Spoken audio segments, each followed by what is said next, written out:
मुळात बाबा आढाव यांचं जे आंदोलन आहे ते अंधाराविरुद्ध आंदोलन आहे.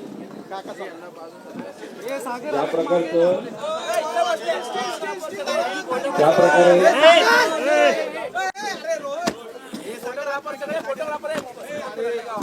बाबांचं जे आंदोलन आहे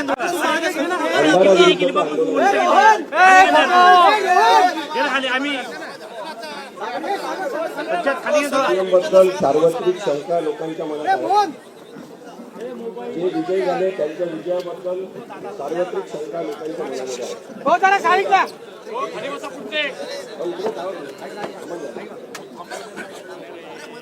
ज्या शंका लोकांच्या मनात आहे त्याचं शंका निरसन झालं पाहिजे.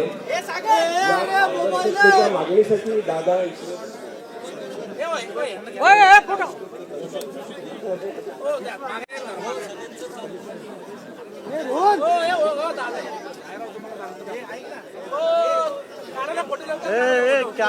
तो कौन है? मोबाइल है, मोबाइल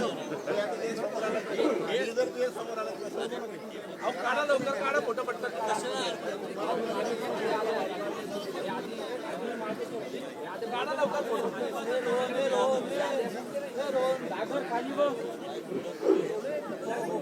बस केली ठीक आहे केली घे तुला वरती घे. बस ठीक आहे, बस सज्जद खाली घे, थोडंसं किंचित खाली. सज्जद थोडंसं खाली घे, थोडं विष्णू मोबाईल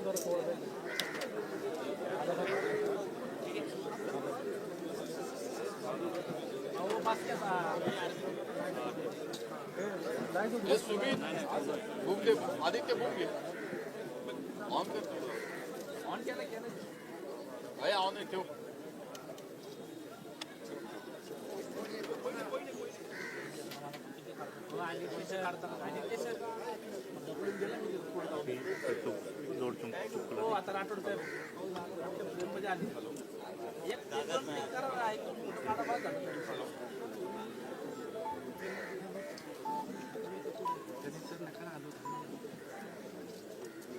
सज्जद तू एक फोटो काढशील दोन मला देशील. सज्जद कुठला फोटो काढ. फोटो नाही काय नाही, तिथं कोणी नेलेलं नाहीये.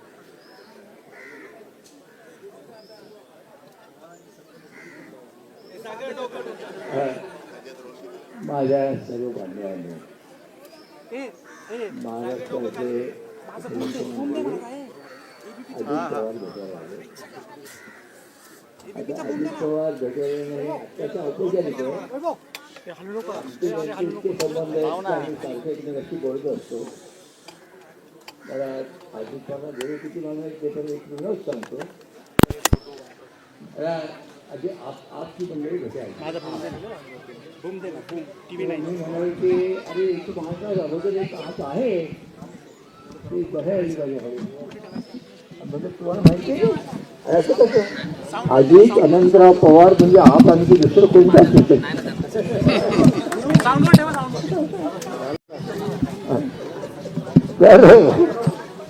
तर ते कर्तव्य असतं. पण मला काय माझा प्रयत्न असा असतो कोणत्याही प्रसंगामध्ये फार भावनात्मकता होऊ नये, काही हे वेळेवाकडे होऊ नये, खेळीत मिळीत सगळं चालावं. दादांनी मला आल्यावर विचारलं तुम्ही कशा करता बसलेला आहात आणि मी कधी मशिबत करता सुरू केली. दादांना मी सांगितलं की दादा दोन गोष्टी माझ्या पहिल्यांदा दोन गोष्टी होत्या आणि तिसरी गोष्ट ही आहे. पहिली गोष्ट की महाराष्ट्राच्या मला 22 इतिहासाचा 1952 पासून आज काय एवढ्या निवडणुका झाल्या. सध्या निवडणुकांपेक्षा या वेळेला पैशाचा धुमाकूळ झाला आणि तो इतका झाला की स्वातंत्र्यात आलं आणि त्या गुंडस्ताव दिलं भाऊबहिणीची आणि ती सरकारी तिजोरीतून बहिणीला पैसे दिले, स्वतःचे पैसे दिलेले नाहीये. आणि हा जो प्रघात आहे आणि नंतर विचारतात सगळं महाराष्ट्राचे मुख्यमंत्री मी मोठं कधी काही कसं बोलले मिळालं ना मला लक्षात ठेवा. हा जो प्रकार आहे हा प्रकार फार त्याच्यावरनं बोलतात कारण दादा चांगलं समजतं. आता बोलतील. 2 नंबरचा हे होता की दादा लोकसभेच्या निवडणुकीत झालेलं मतदान आणि विधानसभेच्या निवडणुकीत झालेलं मतदान याच्यामध्ये जो एकदम बदल झाला, एकदम बदल झाला. हा बदल का झाला याचा शोध तर घेतलाच पाहिजे. पण एक कारण लक्षात पुढे आलं की अमेरिकेच्या एका न्यायालयाने अदानींना अटक करण्याचं वॉरंट काढलं.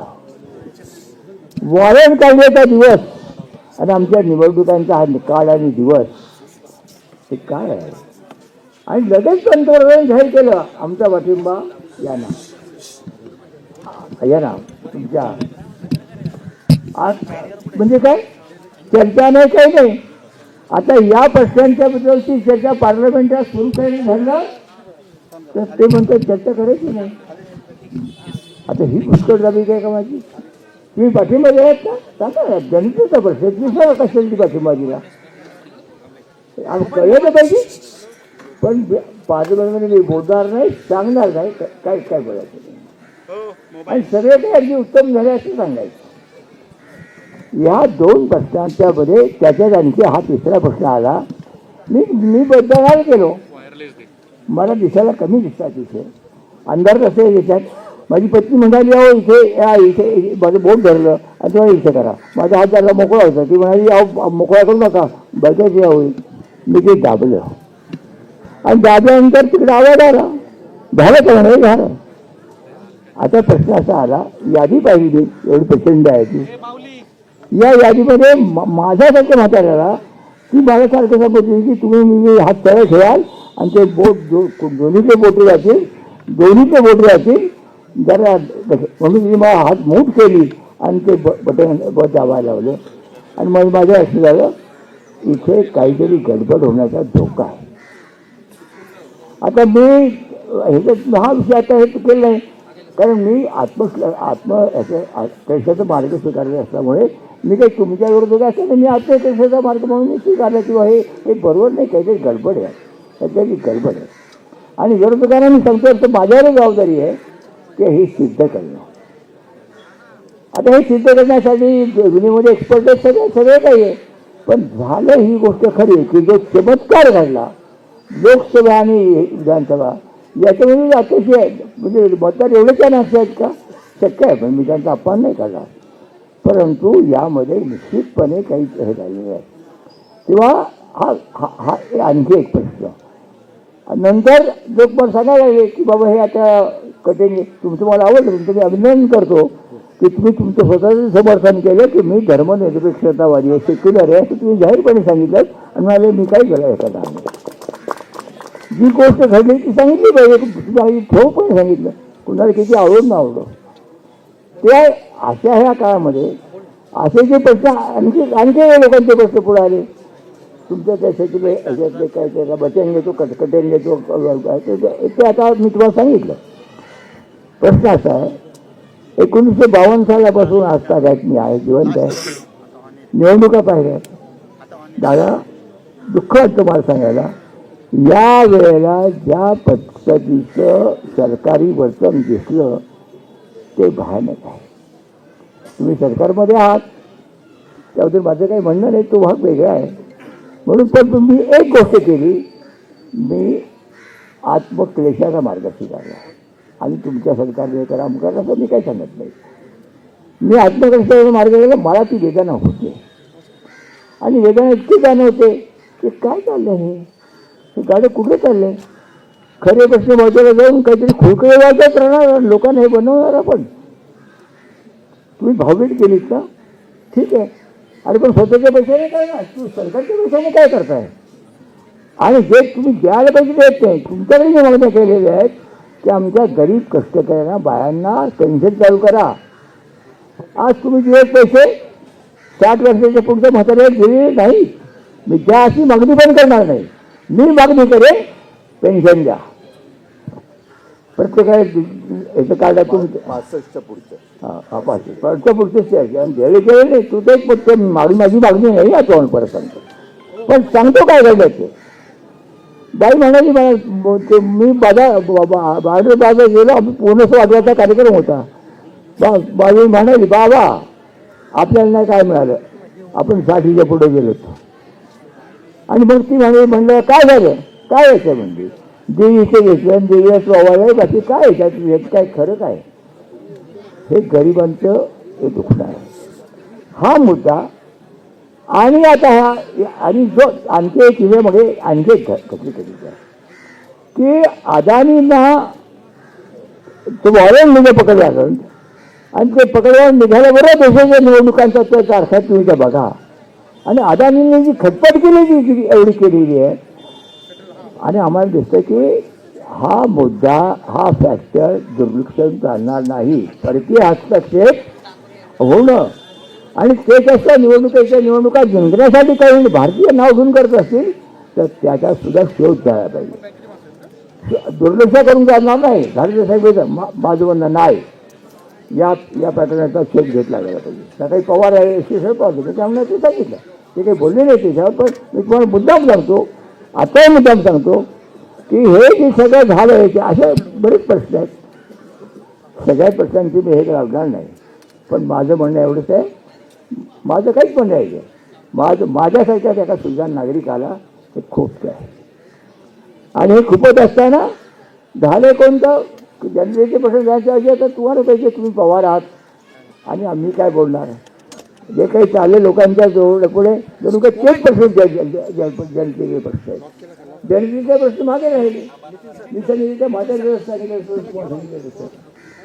दादा म्हणून म्हणलं तुम्हाला त्याच काळामध्ये हे जे प्रकरण तुम्ही सांगितलं की मी ठाकून सांगितलं की मी धर्मनिरपेक्ष आहे माझा सेक्युलर याच्यावर विश्वास आहे. तेवढं बरंही वाटलं. माझं म्हणणं आहे तीच रोखोक भूमिका जरा आता आम्ही जे प्रश्न मांडतो याबद्दल बघायला आम्ही मी कुठे म्हणतो की तुम्ही सिद्ध करा. विरोधकांचं एक आम्ही ते सिद्ध करतो ते बरोबर आहे. त्यात काही माझ्या सरकारचं चुकीचं वाटत नाही. कारण सर्वोच्च न्यायालयापर्यंत गेलं आणि माघारी आलं ठीक आहे. ती जाऊ त्याचे विश्वकुमार चौधरी वगैरे मंडळी आली ती मी त्यांना मुद्दाम सांगेन की हे आपलं काम आहे हे सिद्ध करण्याचं. तेव्हा अरे ते सिद्ध करायचं काम आपलं आहे. ती जबाबदारी घेतली पाहिजे. पण माझं म्हणणं आहे की असं आता बराच पाढा वाचता येतो तर मी वाचत नाही. हे 2-3 महत्त्वाचे प्रश्न घेऊन मी हा आत्म्याचा कृष्णाचा मार्ग स्वीकारून बसलेला आहे. आता इथेच का बसलो तर भारतीय घटनेचं सत्यमेव जयते ब्रीदवाक्य आहे. इथे असलेल्या या म्हाताऱ्याने महात्मा ज्योतिराव फुले यांनी सत्यमेव जयतेची मुळी प्रार्थना नसली त्या काळात घटनेच्या अगोदर लिहिली. आता म्हटलं ठीक आहे आपण सत्याचाच हे करायचा विचार करतो तर सत्यमेव जयते सांगितलं त्या वाड्यातच आपण बसून जरा आंदोलन सुरू करावं. हां त्यांच्या स्मृतीने घटनेची सुद्धा 75 वर्ष होत आहेत ना. आम्ही मी महात्मा ज्योतिराव फुले समता परिषद चालू तुम्हाला माहिती काय ते तुमचं आणि माझं काही नवीन नातं नाही. आपण रोज भेटणारी रोज बोलणारी एकमेकाच्याबद्दल हे करणारी माणसं त्याच्यात ते सारखं द्यायचं नाही. पण यावेळेला जे मौलिक प्रश्न झालेत त्यातून आणि जे सरकार तिथं आहे त्याबद्दल माझे तुमची मतभेद आहेत. पण जे सरकार आहे ते सरकार लोकशाहीच्या प्रकार जुमानत असते. पार्लमेंटने हजर करायचं नाही चर्चा होऊ द्यायची नाही. हा काय प्रकार आहे. वृत्तपत्रकारांशी बोलायचं नाही सांगायचं नाही आणि परदेशाच्या लोकांना सल्ला द्यायचा तो भाग आणखी वेगळा आहे. हे काय चाललं आहे. आणि हे डोळ्यांनी पाहिजे आमच्यासाठी माणसाची वय झालं म्हणून गप्प बसायचं. माझ्यासारख्या माणसात ते शक्य नाही. आमची मागणी एकच आहे या सगळ्या प्रकारचा छडा लागला गेला पाहिजे की हे मतदानाचं हे जे झालं जसं मतपेटी झालं जे झालेल्या मतदानाची सुद्धा जे झालेलं आहे त्याचा छडा लागला गेला पाहिजे असं म्हणणं. आणि तो छडा सरकार लावू देणार नाही. हातातली सत्ता कोण सोडणार आहे. मग जनतेमध्ये गेलं पाहिजे त्याप्रमाणे आम्ही इथं आलो. आता आला लोकांनी दखल घेत आहेत चांगली गोष्ट आहे. मी तुम्हाला एवढंच सांगतो हे ह्याचा निराकरण झालं पाहिजे. त्यांनी दाबायचा प्रयत्न केला जमणार नाही. माझ्यासारखी माणसं प्रसंगी मरण पत्करतील पण आम्ही हा दाब सहन करणार नाही. तर याने ते मिळेल स्वातंत्र्य हे हक्क त्यांनी नाही मिळवले. बाबासाहेबांनी आम्हाला फुकट दिलेले नाही. त्यासाठी लढावं लागलं होतं. लक्षात ठेवलं पाहिजे. गांधींनी इंग्रजांना सांगितलं चले जाओ करेंगे मरेंगे. पण इंग्रज असं नाही म्हणाला चले जाओ सांगणार तुम्ही कोण. डायरेक्ट त्यांनी रीतीप्रमाणे अटक केली. असं नाही केलं आता आधी थट्टा करणं हे काय ते हे काय झाले ते तिकडे असं का तिकडे काय नाही इकडे काय असं काय केलं. हा काय थट्टेचा प्रकार आहे. चर्चेल किती जरी पाहिजे असला तर गांधींनी करेन घ्या म्हणे काय सांगितल्यानंतर चर्चेने त्यांना अटक केली. ते ठेवलं आगा खान पण ठेवलं. भाग तो नाही आहे. तेव्हा माझं म्हणणं आहे विरोधकांची सुद्धा संभावना आज केली जाते. विरोधकांचा संपर्क करायचा संवाद नाही. एक पक्ष एक नेता एकच आवाज याच्यामध्ये तर आमचा मूलभूत मतभेद आहे. तो जाऊ देत. आज प्रश्न झाला आहे मग अशी मी सांगितले जे प्रश्न आहेत 2-3 या प्रश्नांच्यामुळे बसावं लागलं. माझं म्हणणं याचं योग्य निराकरण व्हावं असं मला वाटतं. नाही झालं तर महात्मा गांधींनी सांगितलेल्या मार्गानेच आम्ही सध्या मी दगड त्यांना माहिती आहे मी कधीही कुणाची लिहिली नाही दगड उचललेला नाही कुठल्या मला अटक झाली आहे ना पण ती सत्याग्रहामुळे झाली. सत्याग्रह सविनय कायदेभंग सविनय कायदेभंग ज्याला गांधींनी शब्द वापरला सविनय कायदेभंग तो केला ना. 1 नाही 2 नाही 52 वेळा करून काय गेलं आणि म्हणून ते राहिलं. त्यामुळे तो मुद्दा नाही आहे. माझं म्हणणं आहे जो मग आता माझ्यासाठी आहे जो मार्ग मी आयुष्यात स्वीकारला हा मी जनतेला सांगितला. या रिक्षातल्या कुठल्याही नेत्याने शेवटी रस्त्यावर येऊन हे केले पण दगड मारणं शिवागाई करणं गाड्या अडवणं फोडणं हे करणं प्रचंड हिंसाचाराला पाठिंबा देणं. आणि दुसरं राज्याच्या मुख्यमंत्र्यांनी विनोद तावड्यांचं जे प्रकरण घडायच्या अगोदर एकाच रस्त्यावर उपमुख्यमंत्री खुलं का करतात. विनोद तावड्यांना सोडून येतात. प्रकरण बाहेर यायच्या अगोदरच ते करत होतं. हे अतिशय लांछनास्पद वाटतं मला. आणि म्हणून एक अंत करण्याची योजना म्हणून इथे बसलो. प्रश्न असा आहे मला असं वाटतं आपण सारे मित्र आहोत. मी असं म्हणतो इथे शत्रू येतात आणि हे शत्रू आम्ही शत्रू नाही आहोत. जास्त मी बोलत नाही कारण आज 3 दिवसात ठरवलं होतं तुमच्या याचा निमंत्रणात येत आहे. खूप आनंद वाटला खूप भारी वाटली. मला असं वाटतं काही नाही काहीतरी जिंदात येईल आहे म्हणून आम्ही तर मी इथं नमस्कार तुम्हाला माहिती मी नमस्कार म्हणत नाही मी जिंदाबाद म्हणतो. तेव्हा दादा तुम्ही आता आलात ना मी 2दा जिंदाबाद म्हणतो.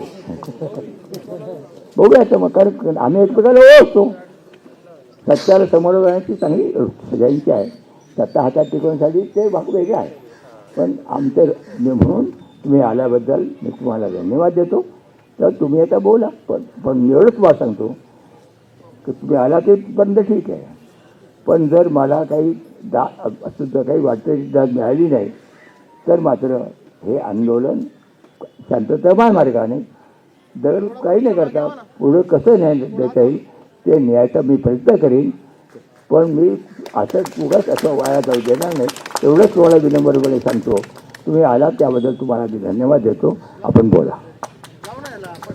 आदरणीय बाबा सगळे वेगवेगळ्या क्षेत्रामध्ये काम करणारे सामाजिक कार्यकर्ते राजकीय नेते वेगवेगळे बाबांचे समर्थक जमलेले सर्व पत्रकार बंधू भगिनी आणि माझ्या बांधवांनो गेल्या 2 दिवसापासून बाबा इथं बसलेले आहेत.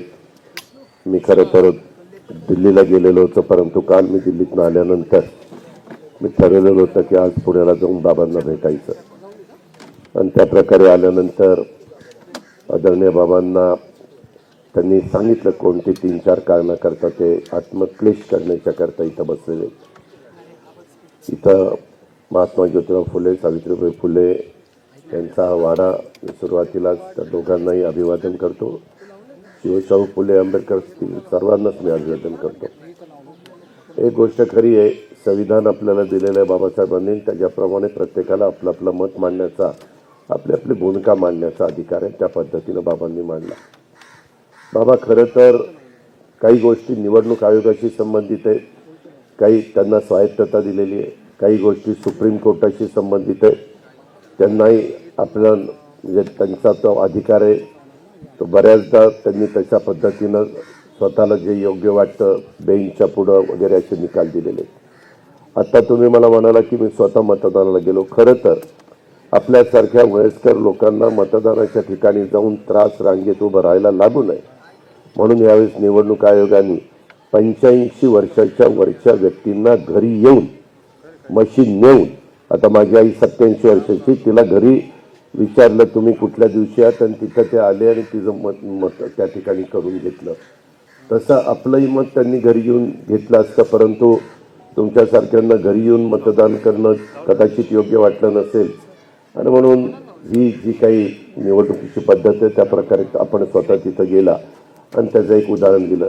मी देखील एक उमेदवार होतो. मी पण अलीकडं आपला 21 डिसेंबर सगळ्यात लहान दिवस असतो आणि त्याच्यावर मी निवडणूक अधिकाऱ्यांना पण म्हणलो होतं की बाबांनो, तुम्ही सकाळी 7ला सुरू करताय पण 7ला गारठा असतो. आता तर महाबळेश्वरपेक्षा पुण्याचा गारठा जास्त होता काल. अशा प्रकारची परिस्थिती आणि संध्याकाळी 5:30लाच मावळतं आणि संध्याकाळी 6च्या आत जेवढे लोक येतील त्यांना रांगेत उभं करून मग 8 वाजू 7 वाजू 9 वाजू त्यांना सगळ्यांना मतदान करून घ्यायचं असतं. आणि त्याच्यामुळे लाईट तिथं जास्त पाहिजे, कारण अंधूक जर दिसलं तर खुणा तिथं दिसत नाही. आणि तशा पद्धतीनं आम्ही जिथं कुठं आवाहन केलेलं होतं तिथं त्यांनी लाईटची व्यवस्था त्या बाबतीमध्ये केली. आता ज्यावेळेस निवडणूक होतात, मागच्या लोकसभेच्या निवडणुकीच्या निमित्तानं महाविकास आघाडीच्या 31 जागा आल्या, आमच्या 17 जागा आल्या. आम्ही मान्य केलं तो निवडणुकीत जनतेचा कौल आहे. त्याच्यामध्ये EVMच्या बद्दल कोणी बोललं नाही, आम्ही पण बोललो नाही. आता माझं बारामतीतलंच उदाहरण तुम्हाला देतो. बारामतीमध्ये मागच्या वेळेस मी जो उमेदवार उभा केलेला होता तर 48,000 मतांनी पराभूत झाला आणि नंतर लगेचच 5 महिन्यांनी निवडणुका आल्या. त्या निवडणुकीमध्ये मीच त्या 48,000ची भर भरून काढून 1 लाख काहीतरी वर काही हजारांनी मी निवडून आलो. जनतेचा कौल आहे. जनता म्हणतच होती की लोकसभेला ताईंना विधानसभेला दादाला. आता ती जनता आहे, जनतेला कोण धरणार आहे? त्याच्यामध्ये जनतेने कुणाचं ऐकलं नाही.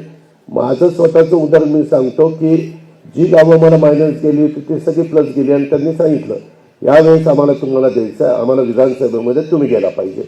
आता जनतेचा 5 महिन्यात कौल बदलला, त्याला आम्ही काय करणार? दुसरी गोष्ट मला आठवत आहे, उल्हासदादा तुम्ही इथं 1999ला लोकसभेला लोकांनी मतदान केलं वाजपेयी साहेबांना आणि विधानसभेला केलं विलासराव देशमुख म्हणजे आघाडीला. त्यावेळेस विलासराव देशमुख मुख्यमंत्री झाले. विलासरावजी काँग्रेस आणि राष्ट्रवादी एकत्र आलं आणि सरकार स्थापन केलं. आदरणीय बाबा, त्यावेळेस बारामतीमध्ये एक मतदार आतमध्ये जात होता, एकीकडे लोकसभेला पवार साहेबांना मतदान करत होता, विधानसभेला मला मतदान करत होता. तरी पवार साहेबांना बारामती विधानसभा मतदारसंघात 85,000चं लीड मिळालं आणि मला 50,000चं लीड मिळालं.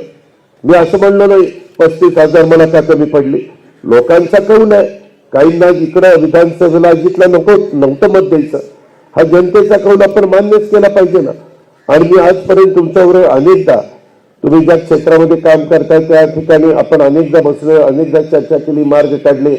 कधी मार्ग तुमच्याकडे नाही निघाला, परंतु नेहमी आम्ही तुम्हाला आदराने वागणूक दिलेली आहे, कारण तुम्ही आदरणीयच व्यक्ती आहात. त्याबद्दल आम्हाला रास्त त्याबद्दल अभिमान आहे. आणि ह्या सगळ्या गोष्टी करत असताना काही जणांचा पराभूत उमेदवार मलाच ते सांगतात की आमचा पराभव झाला पण आमच्यामुळे झाला. म्हणजे दाखवा, सिद्ध करू, कुठले बूथचं दाखवा. काही आता नाना पटोले परवा काय म्हणाले, संध्याकाळी मतदान कसं वाढलं. अहो नाना पटोले साहेब, 4:30च्या पुढं 5च्या पुढं लोक तिथं रांगेत आले. ते आतमध्ये घेतल्यानंतर सकाळी माझ्या इथं सकाळी 7 ते 9 मतदान झालं तर 5% आणि संध्याकाळी 5 ते दिवस म्हणजे सगळे मतदान संपेपर्यंत त्यावेळेस मतदानाची टक्केवारी एकदम 15% वाढली. त्याला आमचा काय दोष आहे? मतदारांनी कधी लाईनीत यायचं आणि कधी मतदान करायचं आम्ही विनंती करत होतो. मी पण सगळ्या बूथवर तिथं फिरत होतो की बाबा चला मतदानाला, थांबा जेवण करतोय, थांबा गारठा कमी होऊ द्या, थांबा दुपारच्या वेळेला येतो. आता तो मतदार राजा आहे, त्यांना सांगेल तेव्हाच आम्ही देखील काही बळजबरी करू शकत नव्हतो. आता आपण म्हणताय की पैशाचा वारेमाप धुमाकूळ झाला. त्याच्या संदर्भामध्ये अलीकडे व्हिडिओ आहेत, अलीकडे बाकीच्या सगळ्या गोष्टी आहेत. जर कुठं झाला तर त्या पद्धतीनं यंत्रणा आहे.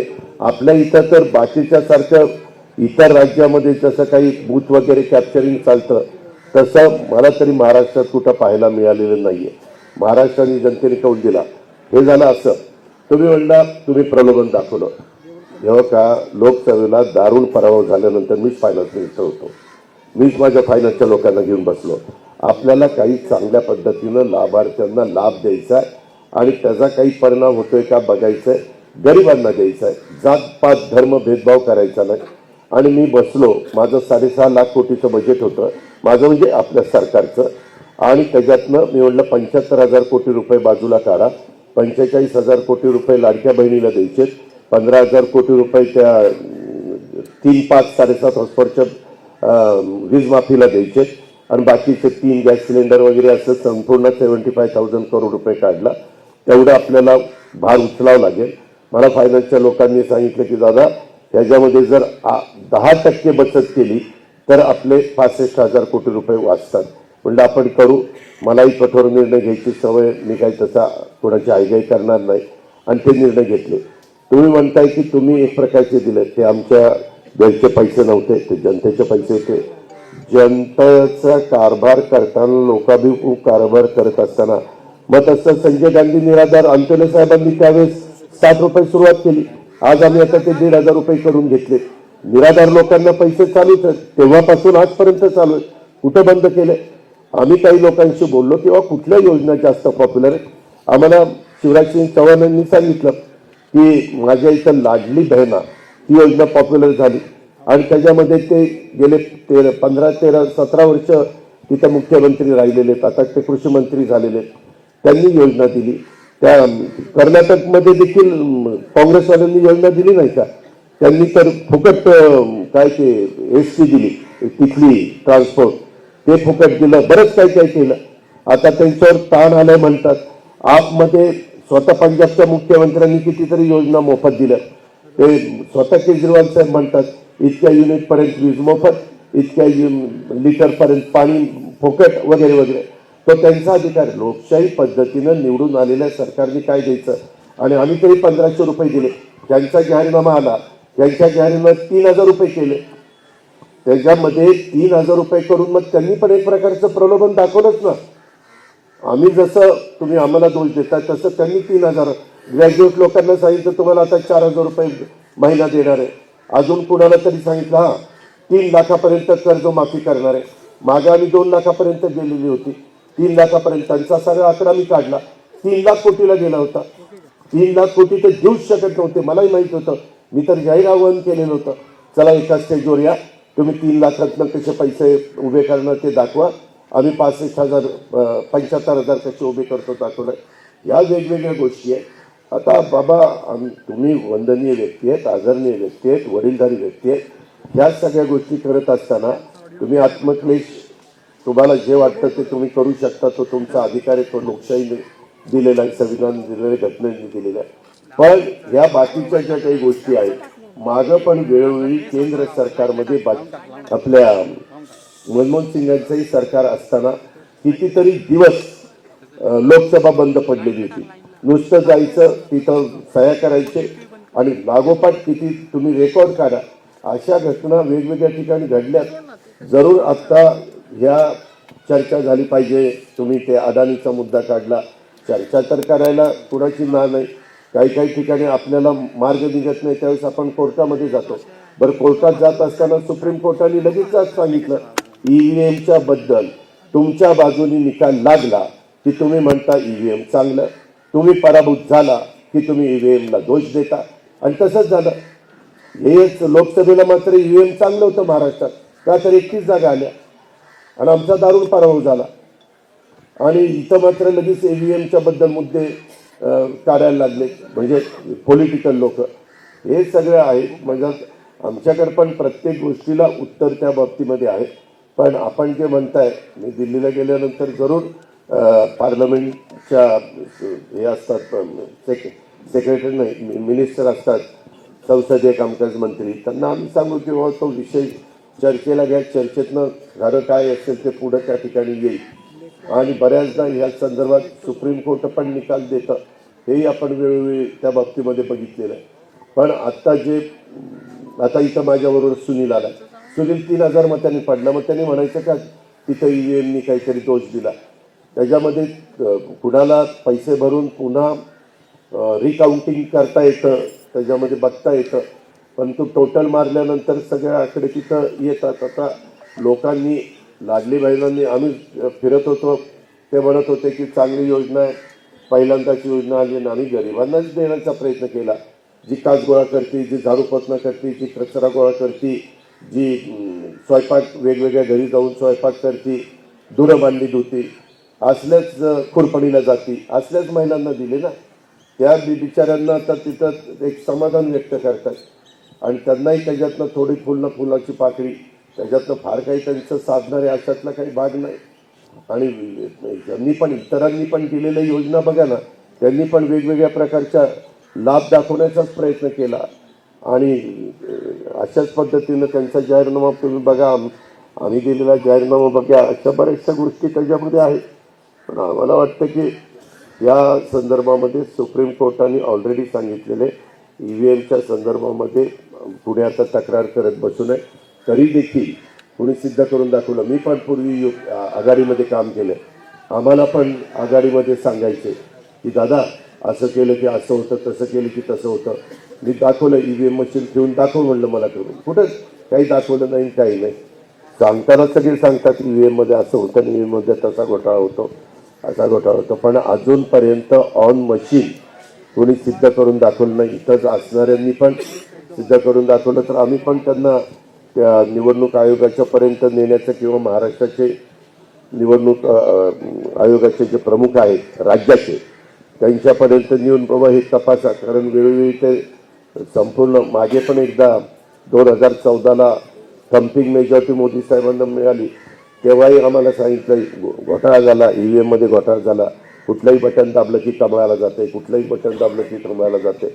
परंतु तिथं लोकांनी कौलच दिलेलं होतं मोदी साहेबांना आणि त्याच्यानंतर 19ला ते पुन्हा दिला कौल आणि 24ला इथं तर त्यांना इथंही कमी मतं मिळाली, UP मध्ये पण कमी मतं मिळाली. अशा प्रकारची एकंदरीत परिस्थिती आहे. त्याच्यामुळं तुमचे जे काही आम्ही योजना दिल्या, मी मान्य करतो आम्ही योजना दिल्या, कारण लोकांच्या मध्ये मतपरिवर्तन करण्याच्या करता आम्ही प्रलोभन दाखवलं असं म्हणता येणार नाही. जसं काय ते संजय गांधी निराधार, श्रावणबाळ योजना, अनेक प्रकारच्या वेगवेगळ्या प्रकारच्या योजना त्या ठिकाणी असतात. किंवा तुम्ही मगाशी सांगितलं 60 वर्षाच्या पर्यंत नाही, 21 ते 65 हे वयोगट आहे. परंतु आपण म्हणतोय तसं 65च्या पुढे देखील वर्ग आहे, त्यांनाही दुसरं काही साधन नसेल तर ते गरीब असतील तर त्याचाही विचार आम्ही उद्याच्या काळामध्ये निश्चित करू. आणि मी पण बघितलंय यशवंतराव चव्हाण साहेबांना माझ्या माहितीप्रमाणे, उल्हासदादा चुकत असेल तर तुम्ही मला सांगा, 222 जागा निर्विवाद काँग्रेसची राजवट असताना आलेल्या होत्या आणि त्याच्यानंतर आत्ताच 232 पहिल्यांदा घडलेलं आहे. हे मात्र सत्य, हे कुणी नाकारू शकत नाही. आणि माझ्या तर जे काही उमेदवार होते ते सगळे उमेदवार तुम्हाला माहितीच आहेत. भुजबळ साहेब आहेत, मुश्रीफ साहेब आहेत, दिलीप वळसे पाटील साहेब आहेत, सगळे जण पुरोगामी विचारांचे किंवा सेक्युलर विचारधारेचे ते सगळे उमेदवार होते. त्यांनाही लोकांनी दिलं. पण काही काही आता आमचे दिलीप वळसे पाटील अवघ्या 1500 मतांनी निवडून आले. आम्ही म्हणायचं नाही इथं जरा मशीन ॲडजस्ट नाही झालं म्हणूनच 1500 मतांनी निवडून आलं. इथं झालं तसं दिला निकाल लोकांनी. अशा सगळ्या गोष्टी आहेत. तरी देखील कोणी सिद्ध करून दिलं. आणि बाबा शेवटी सुप्रीम कोर्ट तर आम्ही मान्यच केलं पाहिजे. सुप्रीम कोर्टाने सांगितलं EVM बरोबर आहे आणि लाभाच्या योजना दिल्यात, आम्ही एकट्याने दिले नाही. आता तेलंगणामध्ये पण लाभाच्या योजना चालू आहेत, इतर पण राज्यामध्ये अनेक ठिकाणी लाभाच्या योजना चालू आहेत. स्वतः काँग्रेसनी पण त्यांच्या जाहीरनाम्यामध्ये अनेक लाभाच्या योजना दिलेल्या आहेत. आता काही काहींना असं वाटतं की बाळासाहेब थोरात कसे पडले. आता पडले खरं इथे पडले. उद्याच्याला आम्हालाही लोक म्हणत होते आम्ही पडणार, आम्हाला माहित होतं आम्ही पडणार नाही. पण आम्ही EVM नव्हतं ऍडजस्ट केलं. आम्हाला मतदार माझ्याबरोबर होता आणि त्यांनी मला सांगितलेलं होतं की दादा इथं आम्ही कोणाचं वरिष्ठांचंही ऐकणार नाही, कोणाचं ऐकणार नाही, तुम्हाला त्या ठिकाणी मदत करू. तर आमची विनंती आहे बाबा, आत्मक्लेश करण्याचा तुम्हाला अधिकार आहे, पण माझी हात जोडून पाया पडून विनंती करतो की तुम्ही आता हे थांबवावं. वेगळ्या पद्धतीनं लोकशाही पद्धतीनं तर प्रत्येकाला आंदोलन, मी अधिकाऱ्यांची नावं सांगत नाही, अधिकाऱ्यांना उद्धव ठाकरे साहेबांनी, पवार साहेबांनी सगळ्यांनी सांगितलं त्यांच्या उमेदवारांना तुम्ही तक्रारी नोंदवा, पैसे भरून तक्रारी नोंदवायचे असतात. आता आमचे राम शिंदे भाजपचे त्यांनी पण नोंदवलेली तक्रार, अशा अनेकांनी नोंदवलेत. परंतु नंतर ते बघितल्यावर बरेच जण म्हणले की नाही नाही आम्हाला नाही नोंदवायची. असंच एकदा वातावरण मागं पण झालेलं होतं, मला चांगलं आठवतं 2014ला. पण नंतर ते हळूहळू निवळलं.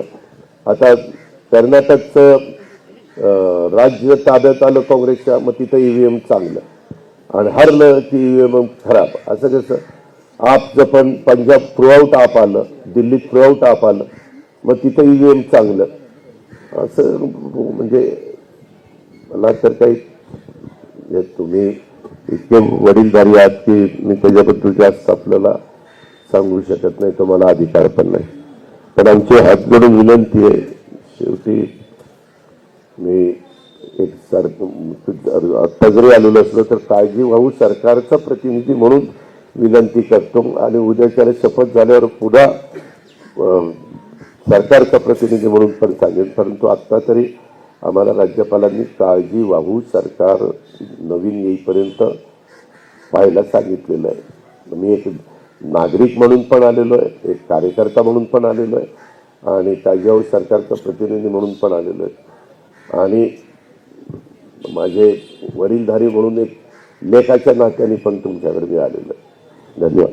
दादा, श्रावण बाळ जी योजना आहे ती निवडणुकीच्या पार्श्वभूमीवर आलेली नव्हती एक, आणि ती किंवा संजय गांधी निराधार योजना निवडणुकीच्या पार्श्वभूमीवर आलेली नव्हती, हा एक मुद्दा आहे. आणि दुसरा मुद्दा असा आहे की हे जे संजय गांधी निराधार योजना आहे ती तेवढे इफेक्टिव्हली राबवली जात नाही. त्याच्यासाठी 21,000चाच उत्पन्नाचा दाखला आणि तो मिळण्यासाठी किती यातायात लोकांना करावं लागतात, किती यातना करावी लागतात, ते प्लीज ते पण बघा. आणि दुसरी गोष्ट आहे की हे जे लाडली बहीण आहे ते निवडणुकीच्या पार्श्वभूमीवर आलेली आहे, हे एक सांगायचं होतं. आम्ही कुठं नाही म्हणतो, आम्ही काय टाकायला जायचं गार्गेला पळायचं असला नाही, आम्ही केलेलं आहे. कारण लोकसभेला आम्हाला फटका बसला, आम्हाला पुन्हा सरकारमध्ये यायचं होतं, विरोधी पक्षामध्ये बसून प्रश्न सुटत नाही आणि ते सरकारमध्ये येण्याच्या करता काही योजना दिल्या, आमच्या वर दुपटीनं योजना समोरच्यांनी पण दिल्या, पण म्हणजे मॅनिफेस्टोमध्ये. अर्थात कदाचित आमच्यावर विश्वास जास्त असल्यामुळं आम्हाला त्यांनी बाबा सुरुवात केली असं काही. तर जनतेचा कौल आम्हाला इथं, तुम्ही पण माझी लाडकी बहिणीच आहेत, लाडक्या बहिणीला सांगायचं आम्हाला इथं बसवायचं काम लाडक्या बहिणीनेच केलेलं आहे. भारतीय मतदारांच्या आणि महाराष्ट्रातल्या मतदारांच्या युएनच्या संदर्भात संभ्रम आहे, संशय आहे. अशा अवस्थेमध्ये युएन ऐवजी बॅलेट पेपरवरती मतदार निवडणूक का होत नाही? येऊ त्यांना 288 कोणाच्या यायच्या असतील, एकदा ते बंद करा. प्रगत राष्ट्रामध्ये ते बंद आहे, असं असताना भारतातच का त्याचा आग्रह धरला जातो? डॉक्टर साहेब, आपण एकत्र किती वर्ष पिंपरी चिंचवडमध्ये काम करतोय, या संदर्भामध्ये खूप वेळ वेगवेगळी चर्चा झाली. आपण शेवटी संविधानाला मानतो, आपण सुप्रीम कोर्टाच्या निर्णयाला मानतो. आता सुप्रीम कोर्टाने निकाल दिलेला आहे, आता निकाल सुप्रीम कोर्टाने निकाल दिल्यावर आम्ही तरी काय करणार आहे? आमचं काय कशाच्या उलट बॅलेट पेपरवर तर फार गंमत यायची. बॅलेट पेपरला गठ्ठे असायचे आणि त्या गठ्ठ्यामध्ये वरचं कुठलाच चिन्ह असायचं, हा एक गठ्ठा. तिथं जरा गडबड केली, ते गठ्ठ्यातलं वरचं काढलं, दुसरं चिकटवलं की तो गठ्ठा तिकडे जायचा. आम्ही पण बॅलेट पेपरमध्ये मी 91ची निवडणूक केली, बरेच केले. उलट ह्याच्यात अजिबात काही करता येत नाही. टोटल मारली किती येत आहे, नोटाला किती दिलं, अमक्याला किती दिलं, तमक्याला किती दिलं. अर्थात बापसाहेब तुम्हालाही म्हणजे सांगण्याचा अधिकार आहे, पण आता आपल्याला निवडणूक आयोग पण मान्य करत नाही. तर आता शेवट म्हणजे सुप्रीम कोर्ट. आम्ही काही बळजबरी केली नाही की बाबा मशीनवरच घ्या. उद्या बॅलेट पेपरवर घ्यायचं असेल तरी आमची तयारी, पण बॅलेट पेपरवर घ्यायचा अधिकार आम्हाला नाही ना, अधिकार हा इलेक्शन कमिशनला आहे.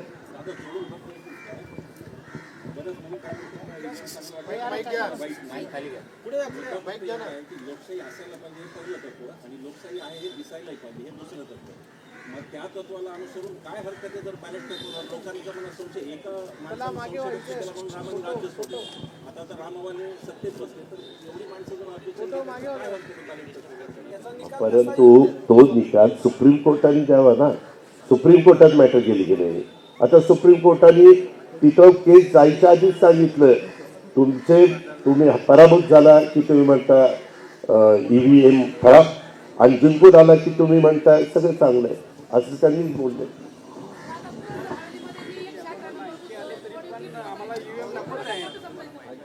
मला नाही मला वाटतं एका प्रश्नोत्तर मारायचे ठीक आहे, पण इथं संधी मिळाली म्हणून आपण प्रश्नोत्तराचा हे लावून धरू नये. माझं एक म्हणणं आहे, आपले मतभेद सरळ आहे. दादांनी मी सांगेन की तुम्ही सुप्रीम कोर्टाचा सतत हवाला देतात आणि सुप्रीम कोर्टात कबूल आहे ना, पण वेळ सुप्रीम कोर्टाने दिल्यानंतर प्रश्न संपत नसतो हे तुम्हाला माहिती आहे. त्यासाठी मग जनआंदोलन करावं लागतं. जनआंदोलनाच्या मार्फत ते परत उपस्थित करावं लागतं. मी तरी हे मागत असतो तरी मी पहिल्यांदा सांगतोय, विरोधकांची आमची जबाबदारी आहे की आम्हाला ते सिद्ध केलं पाहिजे. सुप्रीम कोर्टाने काय म्हटलं आहे. दुसरं असं आहे, त्यांनी केलं म्हणून आम्ही केलं हे म्हणण्यात मला रस पडत नाही. भाजपने काही चुकेलं असेल आणि कोणी इतर केलं असेल तर त्याच्यात ती सबब घेतली जाऊ नये असं मला वाटतं. याच्यावर आता दिवशी काही निर्णय लागणार नाही. आम्ही तुम्हाला एवढंच सांगतो की आम्ही हे आंदोलन शांततापूर्ण मार्गाने चालवणार आहोत. दगड मारणार नाही, शिवीगाळ करणार नाही, काही नाही. हे दडपलं जाणार नाही याच्याबद्दलचा शब्द मित्र म्हणून तुमच्याकडून मी मागला. कारण आज जे चालले ते दडप हे खूपच चालले. त्याच्यानंतर मी तुम्हाला सांगणं बरं नाही आणि इथे तक्रार पण करणार नाही. पण माझं म्हणणं आहे की हे आंदोलन आम्ही गांधींच्या मार्गाने, तुम्हाला माहिती मंदिर गांधींना मानणारा माणूस आहे. आपले तर रोज कामगार सेवा म्हणून आपले हमालाची समज ते चाललेलंच आहे, तर ते होणारच नाही आहे. पण आम्ही हे आंदोलन जे काही प्रश्न ती म्हणतात ते आहे ते जटिल प्रश्न, पण हे जटिल प्रश्न जनते चर्चेला आणणं आणि जनतेच्या नंतर जनतेची न्यायबुद्धी आहे. सुप्रीम कोर्टाच्या जजेसपेक्षा जनतेची न्यायबुद्धी मला जास्त महत्त्वाची वाटते.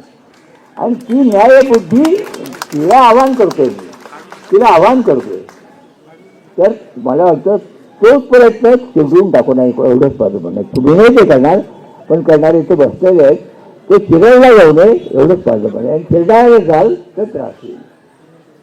कारण आम्ही भारतीय घटनेमध्ये निकष कोणता, तुमची आत्ताची कृती बरोबर आहे का चूक आहे, कोणत्या परिमाणात पाहिले पाहिजे, घटनेच्या प्रमाणात पाहिले पाहिजे. आपण ती घटना मान्य केली म्हणून मी तुमचं अभिनंदन का केलं.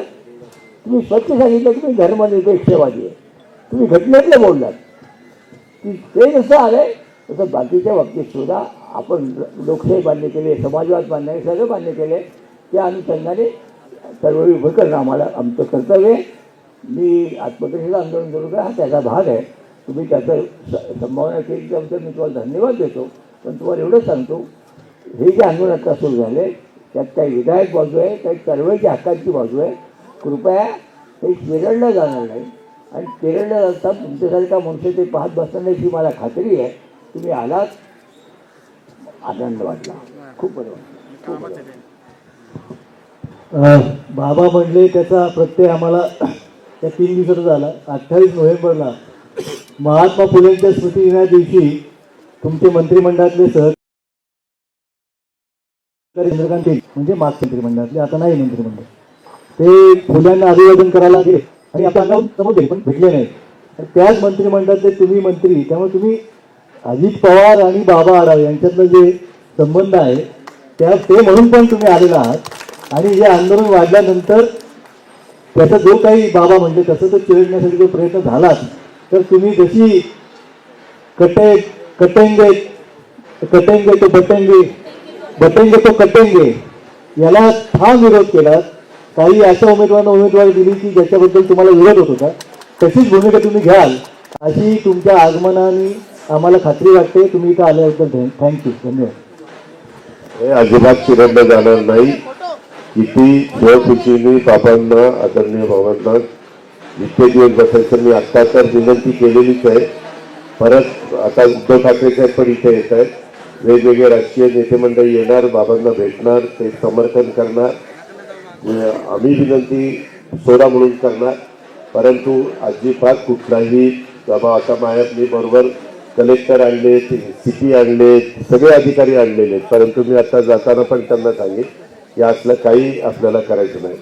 तेव्हा खासदार काही आले, स्वागत आहे तुमचं. या मी एवढंच सांगतो, अजिबात तसं माझ्याकडनं होणार नाही. आणि उद्याच्याला सगळे ठीक आहे.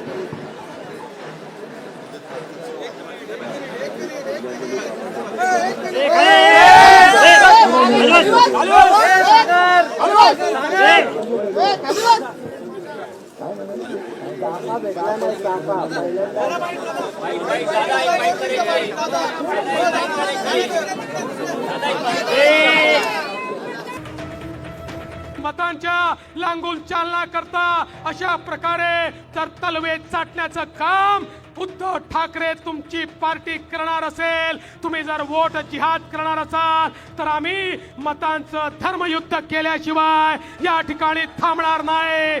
अरे जागे व्हा, आता जागलो तर जगू, जागलो नाही तर जगू शकणार नाही. ही साधी निवडणूक नाही, ही मनीषाताईची निवडणूक नाही. मनीषाताई ही निवडून आली तरच आपलं अस्तित्व आहे, आपल्या अस्तित्वाची निवडणूक आहे. आपल्या अस्तित्वाकरता या ठिकाणी मनीषाताईला आणि भाजपला निवडून आणा आणि या वोट जिहाद करणाऱ्यांना या ठिकाणी उत्तर द्या. फडणवीसांच्याच भाषेत सांगायचं झालं तर वोट जिहादच्या विरोधातला सामना ते जिंकल्या आणि आता फडणवीसच मुख्यमंत्री होणार हे निश्चित झाल्यानंतर काँग्रेसचे विजय वडेट्टीवार